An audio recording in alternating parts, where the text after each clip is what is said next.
Ray. Welcome to the Lifted podcast. Thank you. I'm actually really excited about our topic. I feel like since we talked about it, we're talking about our independent era, Yeah. independent woman era, okay?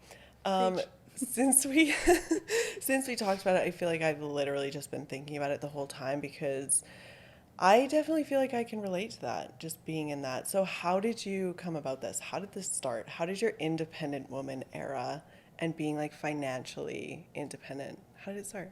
That's a really great question.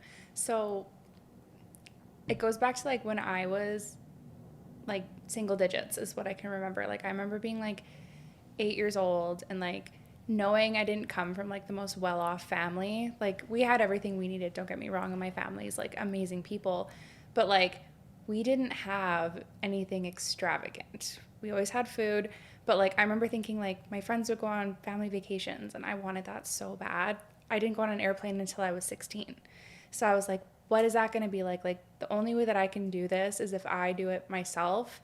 And a lot of that too came from like I want to give my family this, like, and when I actually ended up experiencing this type of life, I was like, oh my gosh, I need to share this like with my loved ones. So it kind of started there. And then I remember I opened my very first business when I was like 9 or 10. I know. Wait, what?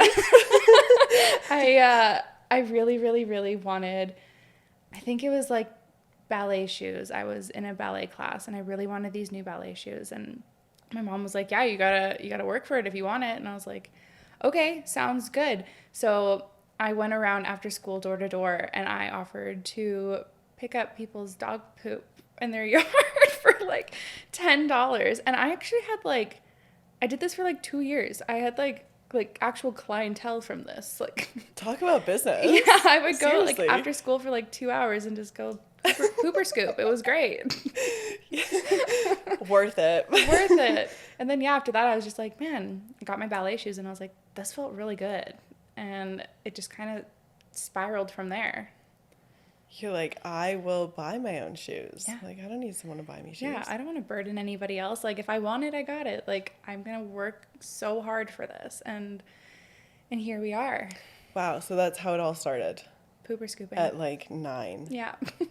Oh my God. And Yeah. then what? What did you go into after? After that, my parents got a divorce and it was like, it kind of altered my brain chemistry a little bit. Like my mom went from like being a stay-at-home mom and like raising us, and we'd come home from school like for lunch every single day and like she'd always have something made for us. And then her and my dad got divorced and, you know, she had no career. She had nothing to fall back on. So she ended up having to go back to school. She went to SAIT and got a whole new profession in oil and gas, and it was impressive. And, you know, we ended up moving into like a nicer area. We had like a decent house. Like I remember thinking like, man, like this is how the other side lives. Like it's so cool. And it was such a basic life. Like it was such a good life at the same time. And then she lost that job. And I remember just being like absolutely devastated and watching my mom like stress out over money, like ruined me.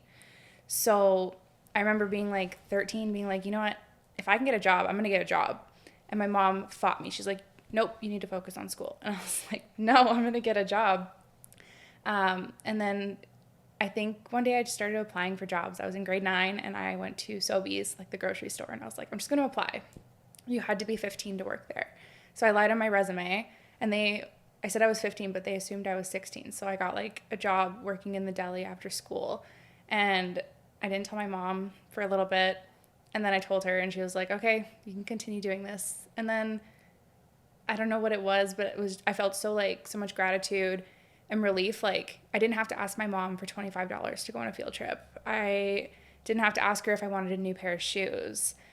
And then I was like, you know what? This is kind of fun. I'm going to get a second job at the ripe age of 14. So I ended up working at like garage clothing for a little bit. And then my mind was like, you know what? This is really cool. Like I can save my mom money on buying me clothes because now I get an employee discount. So it's like I just really didn't want to burden her. And it's not that like she couldn't and she would have, but I just really wanted to do these things for myself to like unburden the people around me. Whoa, at 14, I feel like I'm trying to think of like when I got my first job. I feel like it was probably around 14 or 15, my first job. So like you were like 5 years ahead of me and probably 5 years ahead of most people. That is so cool. Yeah, I liked it. I loved working. I think I worked at Sobeys for like 2 years and then garage for like a year and a half. And then there's a little stint in between there. I was working at a kiosk in the mall selling like flat irons, which is like foreshadowing for my career, which was really cool. But yeah. Wait, yeah, let's tell them what you do. What do you do? Oh, I'm a hairstylist. I own HBR Co Salon here in Calgary. I work for a company called Amica. I'm one of their pro educators, and I also have worked Fashion Week over in Paris and Milan a few times. You've worked in Paris? Yeah, twice. Oh my God, I didn't know that. Okay, Yeah. wait, how was your last trip? I'm like totally going off topic, but like, That's how was okay. your trip? Because you just did a trip with Amika. Yep, with Amica. So I've done a few trips with them this year. It's been a crazy year with them. So in June, I was in LA for a week, and then I was in Vegas with them. I got to meet some amazing celebrity artists and then teach like the largest class I've ever taught to date, which was really cool in Vegas. And then this past week, I was in Arizona with them doing Camp Amica, which is like a huge bougie hairstylist convention where you like take classes. There's like high profile like hairstylists that do like Michelle Obama's hairstylist was there. Sweetie, Doja Cat, Meg the Stallion, like all these like big artists, hairstylists, like I got to learn from firsthand, which was like unreal. Like I could say we're friends now. It's pretty cool. So I had a great time. I loved it. Dude, that is so cool. Yeah. I was stalking the Instagram, watching Were you? all of it. Oh, totally. Yeah, I didn't know anyone, but like, I mean, Yeah. it was just cool that you were there, like being a part of it. They're so fun. I think like also on topic of being independent, I rented my first car while I was there for the first time. Dude, that's like the best feeling ever? It was so, I went, first off, terrifying. America driving down there, wild. Wait, where were you? So I flew into Phoenix and I was like, oh yeah, I'll take an Uber to Tucson. I don't know what I was thinking. So I was like, okay, last minute, I'm gonna rent a car. So I rented a car for the first time. They gave me like a Dodge Charger, which was wild, like cherry red. I felt so cool driving it. Drove to Tucson, but like, it was so freeing. I was like, oh my God, I did this. Like, I'm able to do this for myself. That's amazing. Yeah. So I love that. And I saw a cactus and I was really excited about it. So It's all you need to see when you're there. I was to so be happy. honest. No, it's like the best thing ever. Yeah. No, I actually feel like maybe it wasn't my first place renting a car, but when you rent a car, I don't know why that makes you feel so independent, but I feel that, especially when you're in the States, you flew in and you get a car and you're like, I can literally go wherever the fuck I want right Yeah. now. I Like, make my own rules. I can get in my car and go. And also if like I don't like the food they're serving at the event, I can go to a drive-through. Like, who cares? You can just get up and leave. I can have freedom. Yeah. Yeah. So nice. It was so good. So, being in this independent era, I know we totally went off topic, but it's fine. Being in the independent era, like, have you struggled with it Yeah. at all? Yeah, absolutely. Like like I said, from a young age, I've always had like that mindset. But I was in a 6-year long relationship where I actually became codependent. Like not to an unhealthy degree, but it was. I don't want to say like it wasn't unhealthy, but like you're with someone so long, you cohabitate, you split bills, you share your life with somebody, and then when that relationship ended, that was the most uncomfortable I've ever been in my entire life, because I was independent within the relationship to my own degree. Like that's when I opened my salon and I did all those big moves. But now I'm like, oh my gosh, I have no one to split bills with. I have no one to split rent with. Like I'm doing this on my own. I have no one to tell when I've had a bad day. So like the emotional side of that, I really had to figure out on my own. And that was hard and that was uncomfortable to have to sit with your thoughts for so long. But then you get used to it. It's kind of cool. Like I prefer that now, which is kind of scary thinking about like, I want to be in another relationship. I think it's a beautiful thing, but like losing the independence I've gained after the breakup, like I can't imagine sharing that with somebody again. It's scary. Isn't it crazy how you go from like being so not even you don't even have to be very dependent on the Yeah. person, but even just like a little bit, and then you're Yeah. like, I don't know how I would live without this person, but Yeah. then you do it and you do it for like a little bit longer than like you thought you could, and then you're like, I'll just stay independent Yeah, for like, like and that's the thing too, like, being hyper independent is a trauma response. You know, like, it's a trauma response in the sense of like, you've been let down so many times by people that you've trusted. You have no choice but to just do it on your own and figure it out. Like, if you do it for yourself, you're the only one that's going to let you down. And if you care enough, you're not going to let yourself down. So, that's the crazy thing about it too is like, yeah, hyper independence is like, it's really cool and you got yourself and like you're gonna make things happen, but it's also scary in the sense that it's lonely.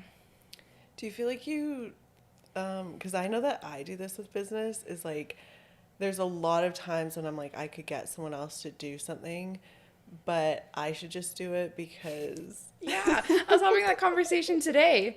really? Literally, my client was like, so I have an apprentice working with me. She's helping assist me in the salon now, which is also really cool. But my client was like, oh, like, have you ever had an assistant before? And I'm like, yeah, like once, like it wasn't a great experience and like it was actually a really bad experience if I'm being honest. So I was like, no, I took the last 3 years and I'm just going to do it myself. It's easier. I don't have to explain why I'm doing anything. I can just do it, get the job done, be efficient and be fast. But now that I actually have someone that I'm like training, it's kind of really cool. It actually slows my brain down a little bit to actually stop and explain what I'm doing and why I'm doing it. And I feel like it's actually made me better and more conscious at my job. Wow. Yeah. Okay. Yeah. Sweet. So you've kind of taken it and been like, okay, I'm gonna let someone else do it Yeah. It's, and like see what happens. yeah. And like with independence comes a bit of control freak. Yes, for And sure. that I am. And I know that so well about myself. But it's been really cool, kind of like, oh my God, the world's not going to end if I don't do it myself. You know what I mean? Like it's like when you're having or have a kid or something like that and you want them to pour the milk into the glass. You're like, just give it to me. I'm just going to do it myself. Like, nothing's going to happen. You might have a spill to clean up, but like the world's not going to end. That's actually so true. Right? Yeah. Like, who cares about a little spilled And it's milk? like they have to learn eventually. Yeah. Like if you want them, otherwise you're gonna do it for them for the rest of Exactly. And if I don't take the time and properly train someone that's willing to work with me to learn from me and like my skill, like I'm not setting them up for success in the future. And then later down the line, when they are taking clients from my salon, like their skill and their knowledge, like that has my name on it. So if they're not producing quality work, then that has my name on it too. So I really want to take my time and like help and educate. And I've learned a lot. Wow. How did we tell them how long you've had your salon? Oh no, I've had my salon for 4.5 years now, and I just am expanding. I'm opening it tomorrow. Yeah, how cool that we're doing the podcast and you're opening it tomorrow. Yeah. That's exciting. That's so exciting. Yeah, I never like thought I would expand. I thought that I was gonna live in my little comfy salon that I created, especially like in this year following like my huge breakup and like learning to like pay all my bills myself and like not that he paid any of my bills. I just want to set the record straight. I paid all of my bills, but like the majority of the bills, like your rent and like electric and like all that type of stuff, like that was a lot to take on in an already like really overwhelming time. But I never thought that I would be expanding my salon, let alone in this moment. So it's been kind of, I'm kind of proud of myself for it. As you should be. Yeah. Yeah. So how even when you're thinking about like your life and stuff, like how has it changed since you've become really independent? I feel like you've really been independent since you were like Yeah. 9. Yeah. Like it's a mindset, right? Like I never like, sure, it would be really cool to have like someone pay for everything for me, like sugar baby life, like for sure. I just physically think that would make me so uncomfortable. I can joke about it and talk about it, like, yeah, that would be so fun, but I really don't think that I would have any sort of like fulfillment from that. I don't think that if someone, you know, I don't think if someone paid for everything, I would have any like satisfaction in life. So nothing's like really changed in that terms aside from like the pride that I have and that I can like carry myself with. Like I know that I can control my own future because I'm willing to put the work in, and I love that about myself. But I don't think that's ever going to go away. We need to go back to like the sugar baby thing. Okay, hit me. Only because I feel like I'm the same way. Like I genuinely do.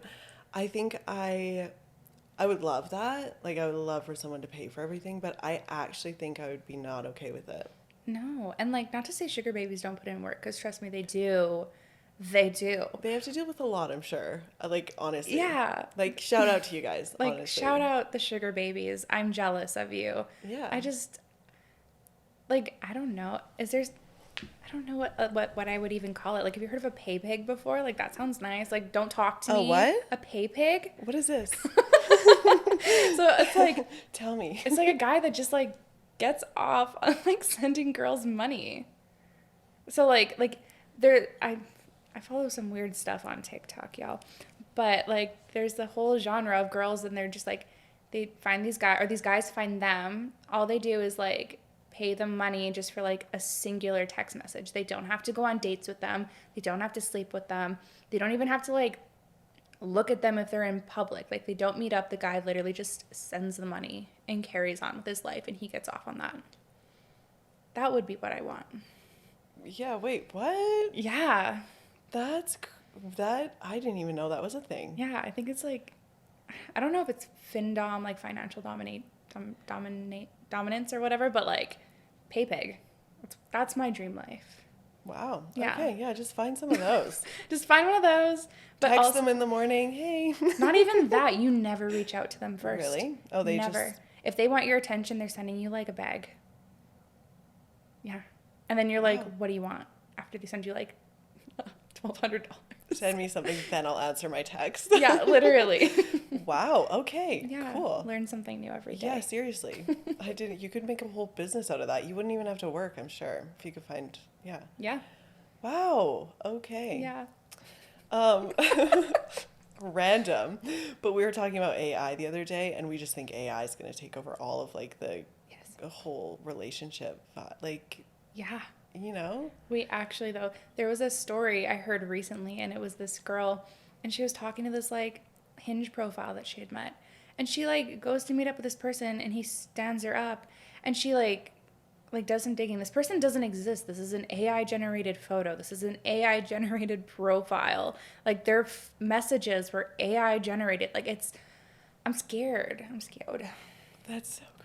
Yeah. And like most dating apps are online, so like, or that's most people meet people online. It's So like another form of catfishing in the oh, sense, 100%. right? But like, how are they supposed to show up? Like, you're going to show up to these places if you go see them, and they're No, never going to be exactly. there. Like in my brain, it's like some like old man like just getting AI to reply to all these messages. So like in a form of catfishing. Like I can't imagine. Well, maybe there's really smart people out there that could probably figure out how to just like set it up that a robot just does everything. You know, Probably. it's gonna be a new MTV show. No, seriously. Oh, man. Okay, so was there any part of you? I feel like that sometimes when you like even talking about the sugar baby stuff, like sometimes we can think like I wish someone just gave this to me, you know, or I wish I woke up like fucking Kylie Jenner and I just had this money, or I just like, not that she doesn't work, I think she does a lot, I think all of them work, but like realistically, you know, they all got famous, so she built whatever. But do you ever think that? Do you ever think that like I wish I had more help, or I wish, you know? I think that every day of my life, if I'm being so fucking for real right now, how cool would it be to be Kylie Jenner? Like, first off, that's my girl crush. I love my girl No, Kylie. I love her. Yeah, like since I was like in junior high, Kylie's been my favorite. But you know, yeah, she works hard and she does a lot, but she's got a lot of people that works hard for her. Like, I don't think she's sitting there posting on her own Instagram.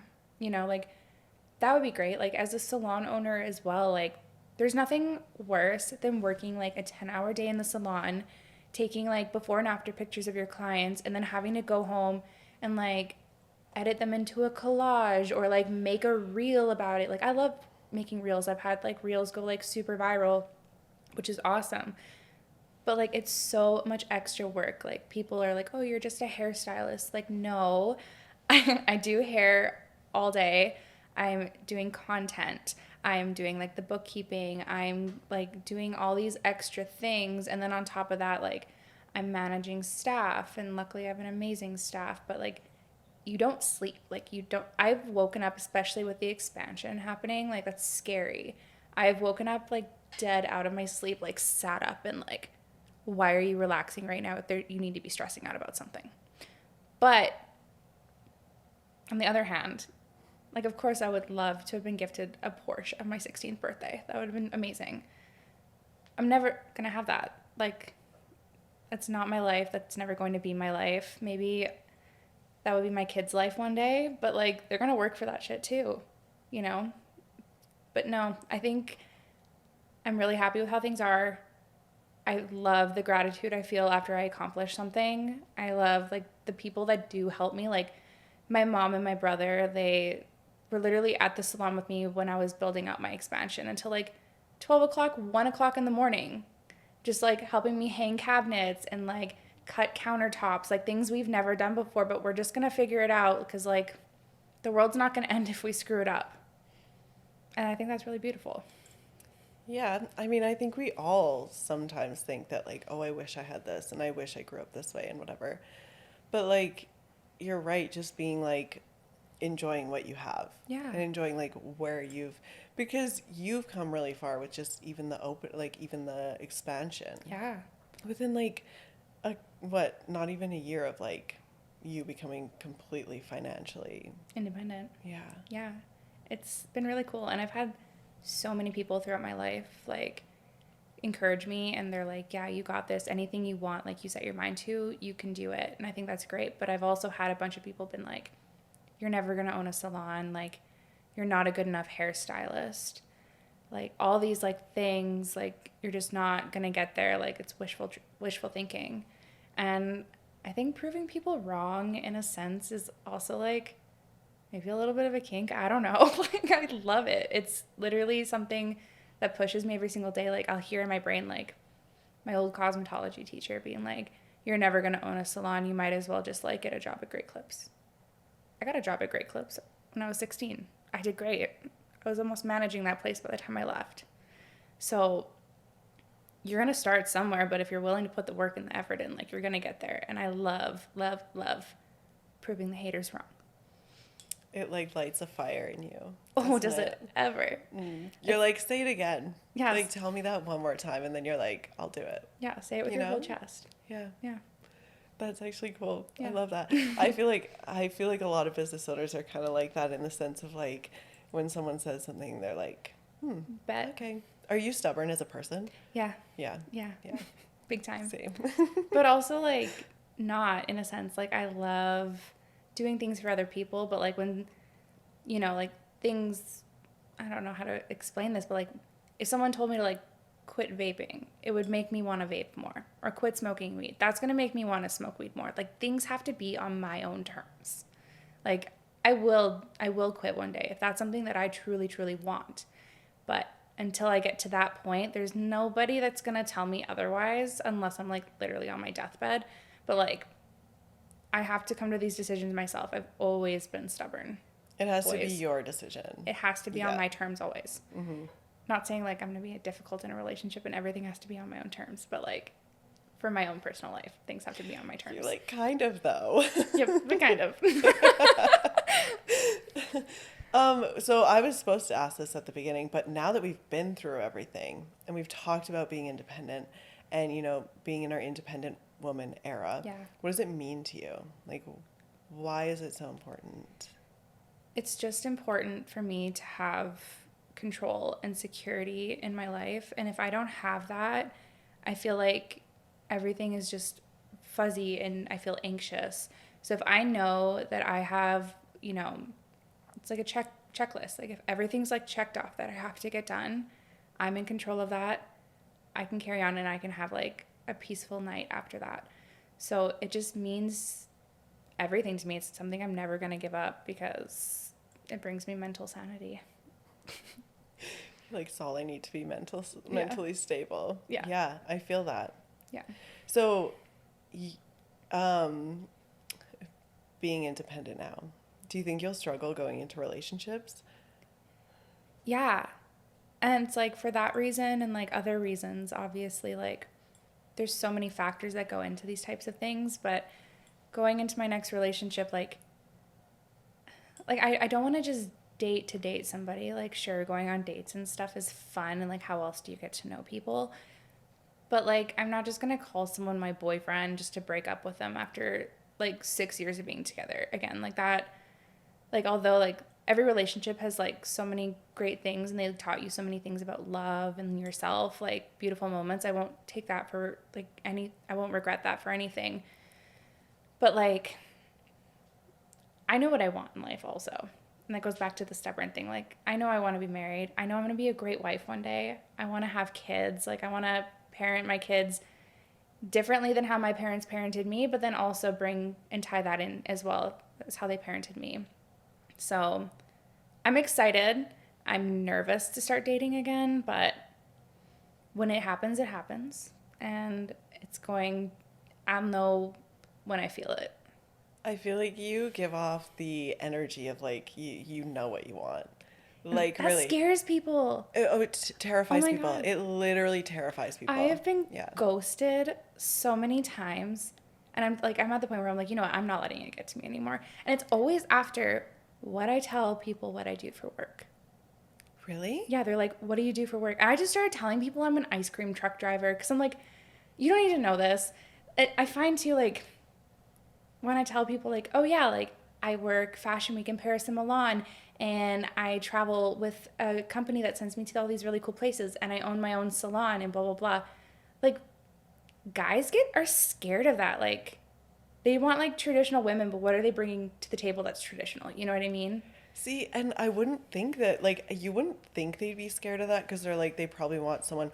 Guys give off this, like, they want someone successful or whatever. Yeah. But then they get in front of someone successful and they're like, oh shit. I'm emasculated. Yeah. Like, And they're like, I'm running the other way, like, ghosted, not talking to you, which is no, like, I'm confused. literally, like, they can't meet me where I'm at. So, like, they ghost. And I'm fine with that. Like, that's not what my future husband is like. You know what I mean? Like, that's what I mean. Like, I'll know when I meet him. They'll But match your energy. they need to match my energy. Like, I obviously have some, like, pretty high walls up after my last relationship. Somebody's going to break it down. And, like, I'll pat on the back to whoever does that. But, you know, the next guy I'm with, like, they're not going to feel emasculated because I'm successful. Like, if anything, that's going to benefit them. Like, cool, you want to go to Mexico? Like, let's go. Like, there's going to be, like, it's going to go both ways. So, Yeah. yeah, Love that. I'm excited for you. I'm excited. Even though we don't know who this is, but it's fine. Yeah, shout out to you, whoever Yeah. you are. Maybe he's listening. Maybe that's how you meet him. Yeah, literally. My Instagram will be in the show notes. Yeah. Just go DM her. It's fine. Yeah, it's fine. We support it. So, do you have any advice for women that want to be basically in your position? Very independent, financially independent, and just don't know how to get there. Yeah. And the wise words of Shia LaBeouf, just do it. Like, you know, Cut. it's not I just hear that in my head all the time. Like, just do it, just do it, just do it. Like, Nike, just do it. That's probably a better example. But, No, the other one was great. I loved okay, it. good. But, you know, anything worth anything in life is going to be scary. And if you're not uncomfortable, you're not growing. And I just think that it's really important that, you know, you take that step, because if no one else is going to take it for you, you have to make things happen for yourself. And that starts from manifestation. You may not be ready when opportunities present themselves, but in order to get ahead in life, sometimes you have to jump the gun. And most of the time, it's going to work out for you. That was perfect. Thank you. You're like, just do it. Just do it. Just do it. Simple. Well, Ray, thank you so much for being on the Lifted podcast. Oh my God, thank you. I loved this. Yeah, so did I. It was so good. Thank you so much. Guys, like, comment, subscribe. I'll see you in the next episode. And yeah, happy Tuesday. Bye.